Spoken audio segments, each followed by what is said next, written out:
Encantado de saludaros también, Ben y Gustavo. Encantado nuevamente de estar con vosotros.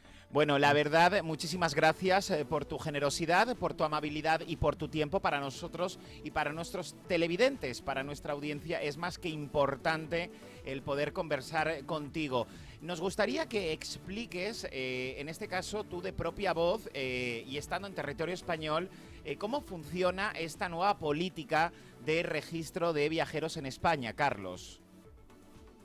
Mira, pues esto es un real decreto que ha sacado el gobierno recientemente a través del Ministerio del Interior. No solamente afecta a los visitantes extranjeros que visitan España, sino que también afecta a los propios españoles que se mueven por España. Es decir, esto afecta a cualquier persona que vaya a registrarse en un alojamiento, del tipo que sea, un hotel, un hostal, una casa rural, un camping, incluso un parking de autocaravanas, etcétera. O sea, es decir, cualquier tipo de alojamiento o cualquier persona que vaya a reservar un vehículo de alquiler. El objeto que argumenta, evidentemente, el Ministerio del Interior, que nosotros compartimos esa filosofía y hemos venido siempre colaborando con ella, es al final no, pues garantizar un poco la seguridad y la lucha contra el terrorismo, pues evitar o intentar localizar a posibles personas que puedan tener intención de delinquir en nuestro país. Y esto, como digo, es algo que, bueno, que el sector turístico lleva colaborando con el gobierno pues de toda la vida. Creo que la ley que ya recogía la obligatoriedad por parte de alojamientos de registrar los datos de los clientes, creo que es del año 59, me parece. Es decir, yo, por poneros un ejemplo, empecé hace 42 años en este sector trabajando en un hotel y ya rellenábamos las fichas de policía a mano y bajábamos las fichas diariamente a la comisaría. El objetivo, como digo, es que las autoridades y sobre todo la policía tengan datos de los clientes que hay. Ahora bien, ¿dónde viene el problema? El problema viene porque este nuevo reglamento eh, primero recoge una cantidad de datos desmesurados, obliga al sector a recoger una cantidad de datos desmesurados, es decir, para que os hagáis una idea, pasamos de que en la actualidad estábamos simplemente el sector, por poner ejemplo el sector hotelero, estábamos limitándonos a escanear el documento nacional de identidad en el caso de los ciudadanos españoles o el pasaporte en caso de ciudadanos extranjeros, se escaneaba y esa era la información que se le mandaba a la policía para que tuvieran constancia de los clientes alojados. Y en este momento nos piden para el alojamiento son 42 datos y para los alquileres de coche hasta 65 datos diferentes. Es decir, ya no solamente nos piden los datos que figuran en un documento oficial, por supuesto el número de DNI o de pasaporte, nombre, apellidos, localidad, domicilio, etcétera, sino que también estamos obligados a pedirle el domicilio real, comprobar que el que figura en el documento oficial es el correcto, su número de teléfono fijo, su número de teléfono móvil, el email, los datos de su cuenta bancaria, el IBAN de su cuenta bancaria en caso de que paguen por transferencia, los datos de su tarjeta de crédito en caso de que paguen con tarjeta de crédito. Y cuando hablo de los datos, hablo de toda la numeración de la tarjeta de crédito con el nombre del titular y con la fecha de caducidad, si van acompañados el mismo número de datos para la persona que les acompaña, en caso de que los acompañantes sean menores de 14 años, también el grado de parentesco, etcétera. Y bueno, podría seguir comentando muchísimos datos o por poneros algún ejemplo, en el caso de los alquileres de coches, cuando se produce la reserva obligan hasta identificar el modelo de coche que se le va a entregar al cliente, el número de matrícula, el color, etcétera. Muchos más datos. Madre mía de mi ¿Qué vida. ocurre? ¿Qué ocurre? Primero, esto es, en primer lugar, es absurdo y lo consideramos un sinsentido, primero por una razón que es que yo creo que es de puro sentido común. Es decir, los datos nosotros le vamos a preguntar al cliente, cuando yo le pregunte su número de teléfono, cuando le pregunte su número de cuenta, me tengo que fiar de lo que me digan. Yo no puedo contrastar de ninguna de las maneras que los datos que me están dando son correctos. Y no digo con esto que el cliente me los esté dando erróneo de forma consciente, sino que puede equivocarse o puedo, a un ciudadano extranjero que me habla en otro idioma, puedo entenderlo mal, Claro. etcétera. Entonces, ¿de qué sirven unos datos que no se pueden contrastar con un documento oficial? Ese es el primer problema y la carga de trabajo adicional que supone, pues, para evidentemente los recepcionistas en los hoteles, las personas que hacen las reservas en las agencias de viajes o en los alquileres de coches. Una carga de trabajo desmesurada con datos que no se pueden contar. En segundo lugar, la imposibilidad realmente de recabar los datos que nos piden. Y pongo ejemplos como lo hemos puesto al Ministerio del Interior, y por eso estamos todos en contra. Es decir, a este Real Decreto están obligados a cumplirlo, como os decía antes, todos los establecimientos dedicados al alojamiento, empresas de alquiler de coches, pero también están obligadas las agencias de viajes. Y bueno, pues yo le ponía al Ministerio del Interior, les ponemos unos ejemplos muy claros, digo, oiga, el sector turístico está más que acostumbrado a trabajar con congresos, con convenciones. Mañana el director de recursos humanos de una empresa solicita a una agencia de viajes, oye, bloquéame 20 habitaciones para un curso de formación que quiero hacer en Semana Santa. A partir de este Real Decreto, el agente de viajes tiene que comunicar en 24 horas máximo todos los datos de esas 20 personas que se van a alojar. Por lo cual está obligado a decirle a ese director de recursos humanos, oye, me tienes que dar estos 42 datos de las personas que se van a alojar. El director de recursos humanos, la respuesta que tiene que dar obligatoriamente es, lo siento, pero la ley de protección de datos me impide facilitarte esos datos de mis clientes. Por lo cual, si queremos llevar a cabo esa operación, tendría que decirle a esas 20 personas, oye, poneros en contacto uno por uno con la agencia para hacer la reserva. Ahora imaginémonos, en vez de 20 habitaciones, un congreso de 500 personas. Claro. Es decir, es inviable, es imposible. Aparte de eso, es recoger los datos en una reserva que desde el momento en que se produce la reserva hasta el momento que se produce el servicio, puede haber infinidad de cambios, infinidad de variaciones. Exacto. ¿Para qué?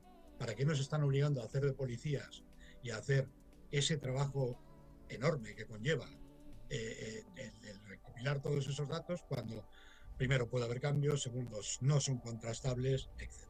Y luego, en otro terreno que nosotros estamos defendiendo también de forma considerable, está el propio cliente. Es decir, estamos pidiendo datos que son muy sensibles. Estamos pidiendo datos como el grado de parentesco cuando se alojan en un establecimiento o como repito, los datos de su tarjeta de crédito, de su cuenta o de su cuenta bancaria, cosa que ya hace años que un hotel jamás se queda con los datos de la tarjeta de crédito. Claro. Cuando el cliente va a pagar, se le acerca el TPV, el cliente acerca su tarjeta si es contactless o la introduce, teclea su número de PIN y el establecimiento no tiene ni idea de cuál es su número de tarjeta de crédito, su fecha de caducidad y nada. Y ahora nos están obligando a volver al pasado, cuando íbamos a un restaurante y le dábamos nuestra tarjeta a la persona que nos atendía, desaparecía con la tarjeta y volvía con un papelito para que se lo firmáramos por autorización. Es decir, estamos volviendo al pasado, algo que es absurdo y que va contra todo sentido. Claro. Ay, escúchame, Carlos, me has hecho memoria y es verdad. Es verdad, claro. Gustavo, antiguamente en España, es verdad, no me acordaba. Dabas la tarjeta y tenías que esperar a que viniesen con el papel para la autorización del pago. Carlos, qué refresco de memoria me has hecho.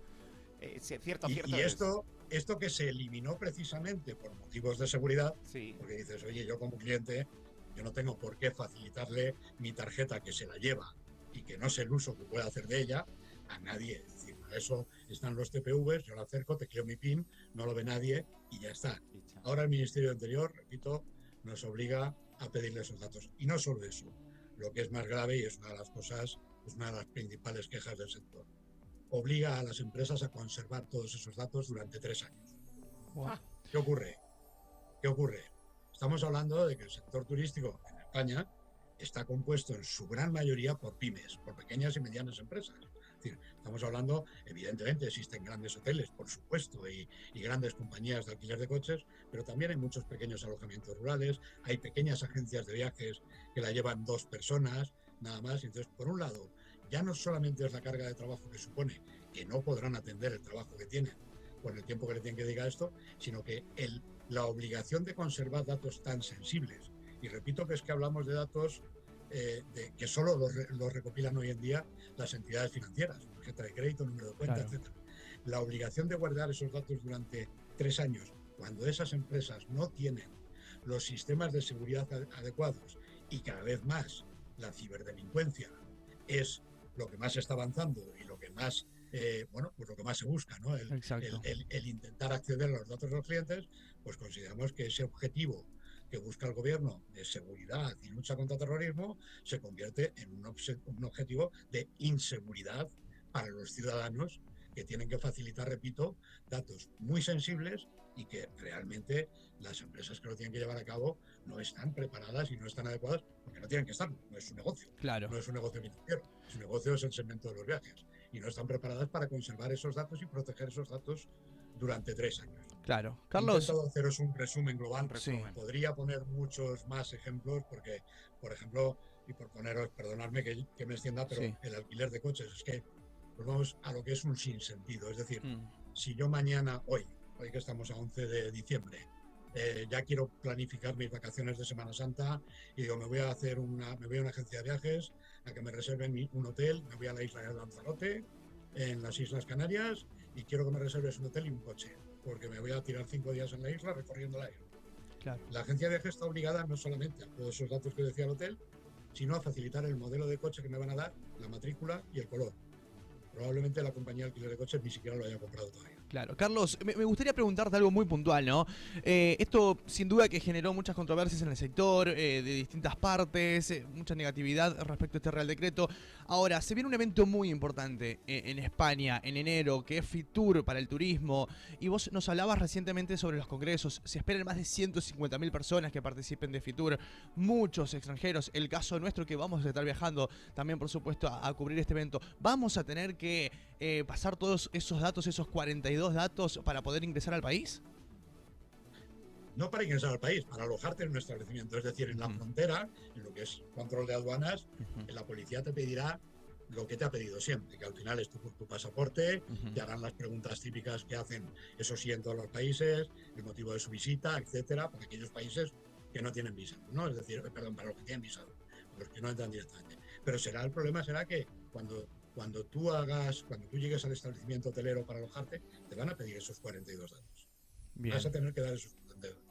Incluso si ya te digo, la reserva la haces, imaginemos, porque además, curiosamente, en este Real Decreto solo están obligados las empresas españolas. Es decir, si tú en Argentina mañana quieres hacer la reserva y resulta que hay una agencia de viajes a la cual te acudes que es española y que tiene su sede central en España, estarás obligado ya a facilitarle esos datos allí.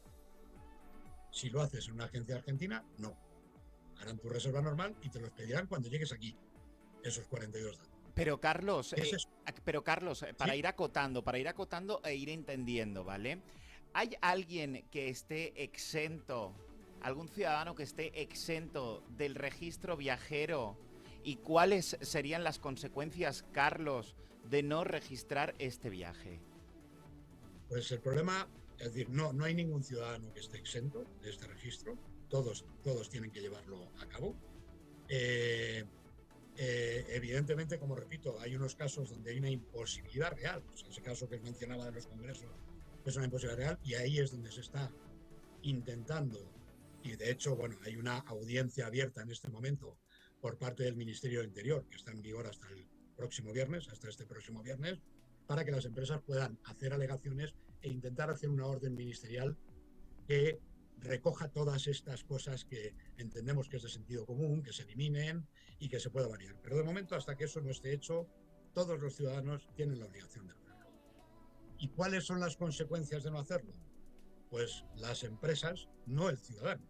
O sea, porque claro, ellos dicen, no, el ciudadano es el responsable de que te den los datos. Digo, pero ¿cómo va a ser ciudadano responsable? Y perdonadme, repito que ponga ejemplos, pero es que es la mejor manera de entenderlo.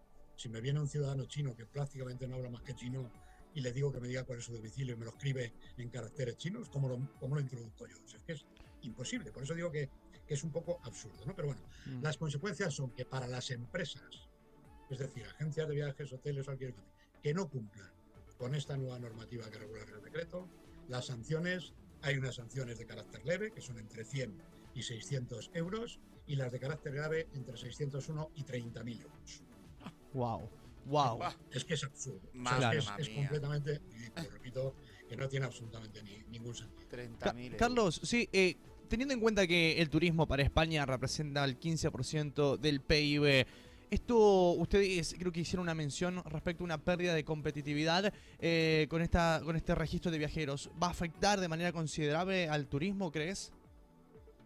Bueno, es decir, nos puede afectar muy seriamente por una razón, sobre todo. Es decir, somos el único país de la Unión Europea que pide esta cantidad de datos. Es decir, de hecho, las asociaciones empresariales del sector, tanto hoteles como la agencia, etcétera, se están planteando, si el gobierno no rectifica, pues incluso denunciarlo en Bruselas, por una razón muy sencilla. En Bruselas precisamente hay una ley de protección de datos que lo que dice es que hay que tender a minimizar la recogida de datos, el mínimo número de datos posible, que sea necesario para garantizar la seguridad, pero el mínimo. Y aquí es todo lo contrario, nos estamos yendo a los máximos. O sea, yo pongo el ejemplo de broma también, digo, yo voy a comprarme unos zapatos, nadie me pide nada. Y hoy al que venga a dejarse un hotel le voy a pedir hasta qué número de pie calza. Ya es algo exagerado, ¿no? Entonces, esta desmesura en la solicitud de datos puede llevar a que las empresas españolas y las organizaciones empresariales terminen denunciando en Europa. Porque, repito, somos el único país de Europa que pide esto. Nos podemos encontrar, porque ya tenemos los estudios hechos, no es algo que sea porque surge ahora el Real Decreto. Ciudadanos como el mercado británico, que es nuestro principal mercado emisor, por ejemplo, ni siquiera tienen DNI y son muy celosos de facilitar datos. Precisamente por lo que digo, ha habido un incremento de la ciberdelincuencia en todo el mundo, ¿no? Pero ellos son muy celosos de determinados datos, facilitarlos, y no les hace ninguna gracia pues que cuando llegas a un hotel te digan, mira, deme su tarjeta de crédito, su número, deme su IBAN, deme usted todos estos datos, y dicen, pero ¿para qué necesita usted todo esto? Carlos, el pasaporte, yo le pago y no me cuente más, ¿no? Y no me cuentes Entonces, más. eso puede generar, y ojalá que no sea así, pero claro, puede generar que en muchos casos ciudadanos que tenían intención de visitar España digan, oye, mira, ¿sabes qué? No me apetece y me voy a otro país. Con lo cual, nos puede generar una pérdida de competitividad importante en el primer sector económico y social, como bien decíais, de nuestro país, que genera el 13,4% del PIB directo y el 8% indirecto. Estamos hablando de cerca del 22% del PIB de España. Claro. Estamos hablando de una gran cantidad económica. Carlos, sé que no nos vamos a ir a otro tema, ¿no? A mí me gustaría concluir y cerrar con esta pregunta, ya que te tenemos, con esa generosidad. Otro de los temas que 360 Travel ha seguido muy de cerca ha sido el paso de la DANA, ¿no? Esa DANA en la Comunitat Valenciana, en Valencia más concretamente. Me gustaría saber cómo la mesa de turismo, si hay alguna novedad acerca de esta mesa de turismo, pues con esta comunidad, ¿no? Y con esta DANA, si nos puedes dar algo de información a modo turístico. Bueno, realmente, es decir, el problema de la DANA, como sabéis, ha afectado a toda una gran parte de la población, independientemente de que sean del sector turístico o no, porque ha habido poblaciones donde han desaparecido todos los comercios, han desaparecido muchos negocios como consecuencia de esta DANA, y que va a tardar mucho en recuperarse. Desde la parte de que hablamos del sector turístico, desde luego lo que son las asociaciones se han volcado con aquellos afectados, agencias de viajes, que muchas de ellas todavía continúan cerradas porque no han podido habilitar los locales para volver a ponerlos en marcha. Se han volcado en general desde el propio sector, repito, a lo mejor con esas agencias de viajes, pero yo creo que el sector entero se ha volcado con la población en general, no solamente con el sector turístico, porque una de las cosas que nosotros intentamos potenciar e intentamos lanzar el mensaje es que, claro, es cierto, y sobre todo además cuando hablamos de fuera de España, ¿no? En España quizás más conocido, pero cuando hablamos de fuera de España hablas de la Comunidad Valenciana, que es la gran afectada por la DANA, y tenemos que tener en cuenta que la mayor parte, por no decir el 98% de las zonas turísticas de la Comunidad Valenciana no se han visto afectadas. Son poblaciones más del interior, Paiporta y algunas otras localidades que no son turísticas. Y hay muchos clientes que están pensando, no voy a Valencia porque está con la consecuencia de la DANA, y no, las zonas turísticas no están afectadas para nada. Y al contrario, lo que intentamos es lanzar el mensaje de que yo creo que la población allí necesita esa ayuda y necesita que la gente siga pensando que es un destino muy atractivo, muy real, que vayan porque van a ayudar realmente a que esa recuperación sea más rápida. Una recuperación que está causando mucho dolor, sobre todo primero por las pérdidas humanas que ha habido, las víctimas que han sido muy elevadas, y luego segundo porque la población necesita recuperar otra vez el ritmo de su vida normal, de que se genere negocio, que la gente no deje de ir a esos destinos turísticos, que es lo que, repito, va a ayudar a que esa recuperación económica dentro de la comunidad ayude a todas esas familias que han estado tan afectadas. Excelente. Carlos, te agradecemos el tiempo, la amabilidad como siempre, te deseamos lo mejor y vamos a estar muy atentos a este registro de viajeros y su funcionamiento para los próximos días, los próximos meses